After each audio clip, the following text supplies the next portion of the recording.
Chapter 1 Synonyms वृक्षः पादपः तरुः विटपी शाकी भूमिः भूः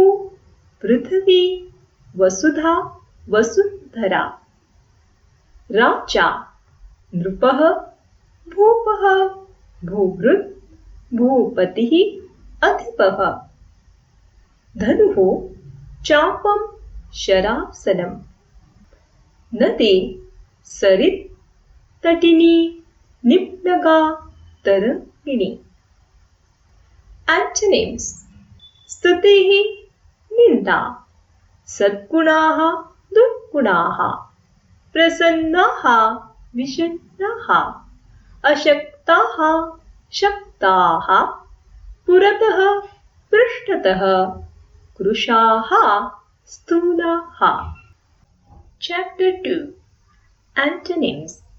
दृढः शिथिलः मैत्री वैरं बद्धः मुक्तः प्रभूतम् अल्पम् Chapter 3 Synonyms विद्या ज्ञानम् पशुः प्राणी चतुष्पादः धनं वित्तं द्रव्यं वसुः स्थापतेयं रिक्तमृक्तम् लक्ष्मीः पद्मालया पद्मा कमला श्रीहरिप्रिया शुकः कीरः तुरगः वाजी अश्वः नभः अन्तरिक्षं गगनम् अनन्तं सूर्यवर्त्मखं रविः भानुः हंसः सहस्रांशुः तपनः सविता संहतिः शङ्खः दन्ती गजः करी तोयं जलं पयः जीवनम् शिरः उत्तमाङ्गं शीर्षं मूर्धा मस्तकः साधवः सज्जनाः सत्पुरुषाः पटं वस्त्रं वसनं रासवः गर्तवः Antonyms विदेशः स्वदेशः प्रच्छन्नं प्रकटनं निन्दन्तु स्तुवन्तु अल्पम् अनल्पम् उपकारः अपकारः साधवः दुर्जनाः रोहणम् अवरोहणम् Chapter 4 Synonyms तडागः पद्माकरः कासारः सरसी सरः नीरजं सहस्रपत्रं कमलं शतपत्रं कुशशेयं सातवाहः श्रेष्ठी अर्णवः सागरः धनवान् धनिकः Antonyms विपुलम् अल्पं न्यूनं बहुमूल्यम् अल्पमूल्यं क्रेतुं विक्रेतुं Chapter 5 Synonyms कुसुमं पुष्पं विश्वं जगत् पिता जनकः नामधेयं नाम सूर्यः भास्करः Antonyms सत्यम् असत्यं स्मरसि विस्मरसि बहुनि अल्पानि अनित्यः नित्यः समानः भिन्नः Chapter 6 Synonyms कनकं हेमः सुवर्णं स्वर्णं विद्वान् पण्डितः बहुश्रुतः पादपः वृक्षः विटपी शाखी, अधमः नीचः, उत्तमः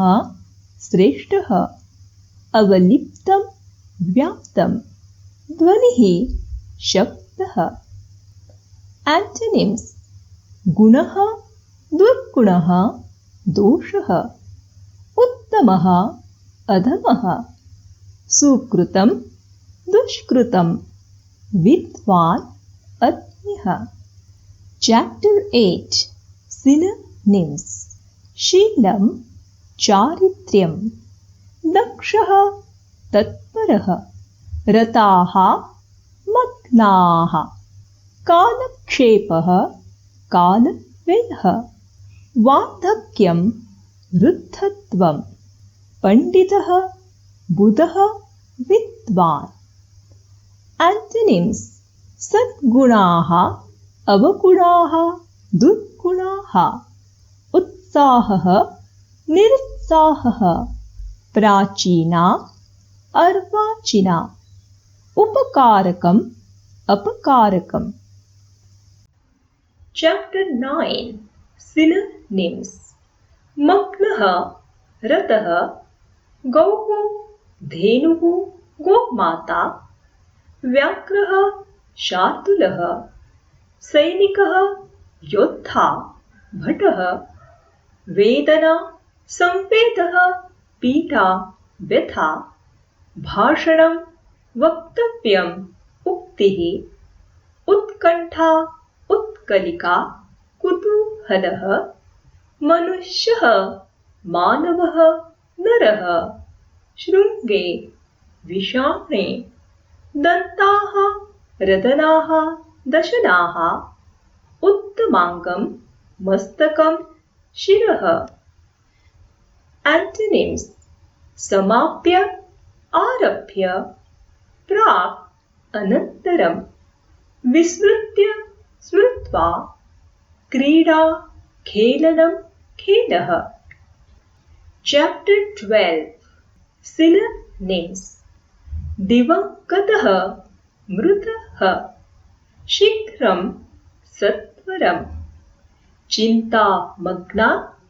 चिन्ताकुला, मग्नः रतः, नक्रः कुम्भीरः, मकरः, शिष्यः छात्रः, अन्तेवासी, ईश्वरः देवः, पंडितः विद्वान्, गृहं सदनं गेहम्। चैप्टर 13 सिनोनिम्स: कृष्णः गोपालः गोविन्दः, गङ्गा भागीरथी, रतः मग्नः, बलवान् बली, यमः अन्तकः, वैद्यः भीषक चिकित्सकः, सहोदरः भ्राता, धनं वित्तं, सुता कन्या पुत्री, पुरी नगरी, ययो गतः जगाम, पंडितः विद्वान्, हेम सुवर्णं कनकं, जलं तोयं नीरं, शब्दः ध्वनिः रवः, भिक्षुः याचकः, मकः यज्ञः क्रतुः, पशुपतिः शिवः शङ्करः, कमला लक्ष्मीः श्रीः, गिरिजा पार्वती महादेवी। चैप्टर 14 सिनोनिम्स: संशोधनम् अनुसन्धानम्, अवगतं ज्ञातं, सुगमः सुलभः, भाषा भारती। एंटोनिम्स: मित्राणि शत्रुवः, उत्सुकाः निरुत्सुकाः, विदेशः स्वदेशः। चैप्टर 15 सिनोनिम्स: सरित् नदी, रङ्गः वर्णः, अम्बः सलिलम् दिनकृत् भानुः मार्गः पन्थाः अभ्यासपत्रं चतुर्थम् एंटोनिम्स बलवान् बलहीनः पुरतः पृष्ठतः निर्धनः सदनः मित्रं शत्रुः अरिः पंडितः मूढः श्रेयस्करः हानिकरः